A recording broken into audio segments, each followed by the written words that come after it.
हाम्रो सूर्य नेताप्रति मात्रै चम्किँदैन, हाम्रो सूर्यले जनतालाई प्रकाशित गर्छ। त्यही भएर यो जनता सधैँ अगाडि नै रहन्छ। हामीले कुनै हावा चलाएका छैनौँ, हामीले बाढी ल्याएर खोला फर्काएको र खोला एकचोटि सिधा बाटो आफ्नो सही बाटोमा फर्किएपछि निरन्तर त्यही बाटो बगिरहन्छ। यो हावा जस्तो कहिले लेफ्ट राइट उत्तर दक्षिण पूर्व पश्चिम बग्दैन। त्यही भएर चिन्ता लिनुहुनेहरूलाई धेरै धेरै धन्यवाद दिन चाहन्छु। यस्तै चिन्ता हामीलाई दिइराख्नु होला, हामीलाई मार्गदर्शन दिइराख्नु होला। मेरो एकजना अनन्य मित्र उहाँ अहिले हुनुहुन्न, उहाँले सधैँ भन्नुहुन्थ्यो मलाई, मैले म्युजिक गर्दाखेरि बालिन स्पटलाइटमा आउन सहज हुन्छ तर त्यो स्पटलाइटलाई मेन्टेन गर्न गाह्रो हुन्छ सधैँ। त्यस्तै चिन्ता आज यहाँ हाम्रा आदरणीय नेतागणले पनि लिनुभएको छ। त्यो स्पटलाइटमा राष्ट्रिय स्वतन्त्र पार्टी आएको छ, 2 तिहाई आएको छ, यो मेन्टेन गर्न गाह्रो हुन्छ। तर यहाँहरू सबैलाई म के भन्न चाहन्छु भने हामीले स्पटलाइटमा हामीले ल्याएको होइन, जनताले ल्याएको हो र जनता सधैँ स्पटलाइटमा थियो, स्पटलाइटमा छ, स्पटलाइटमै रहन्छ।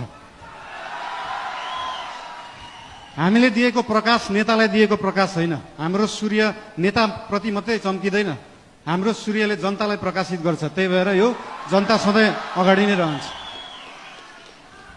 र आज पार्टीप्रति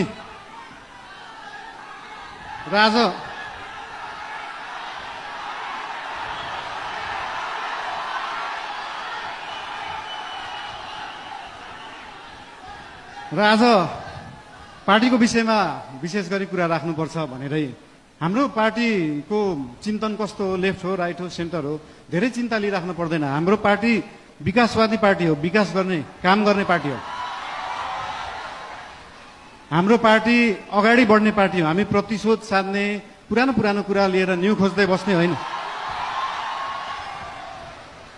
न्यू खोज्नु परे अगाडि बढ्दै गर्दा न्यू खोजिन्छ। कस्तो केसमा मात्रै भन्दाखेरि विगतका दिनहरूमा कुनै फटाई भएका छन्, सरकारी सम्पत्तिको दोहन भएको छ, सरकारी रकमको दोहन भएको छ भने त्यहाँनिर न्यू खोज्न जरुरी हुन्छ। त्यहाँ न्यू खोज्छौँ हामी र त्यो न्यू खोज्दै गर्दाखेरि अख्तियारलाई 5 घण्टा सोधपुछ गर्नुपर्छ, सरसल्लाह लिनुपर्छ भने हामी 5 घण्टा मात्रै होइन 5 वर्ष गर्छ। 5 वर्षै अख्तियारलाई राखेर सरसल्लाह गरिन्छ। त्यसमा चिन्ता लिइराख्नु पर्दैन।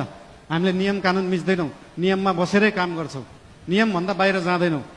हाउभाउ हेर्दाखेरि यस्तो सोसल मिडियाहरू हाउभाउ हेर्दाखेरि अलिकति अनियन्त्रित देखिएला, त्यो देखिएको मात्रै हो। सबै चिज नियन्त्रणमा छ, कुनै चिज आउट अफ कन्ट्रोल गएको छैन। चिन्ता कुनै विषयमा लिनु पर्दैन। सीमाको विषयमा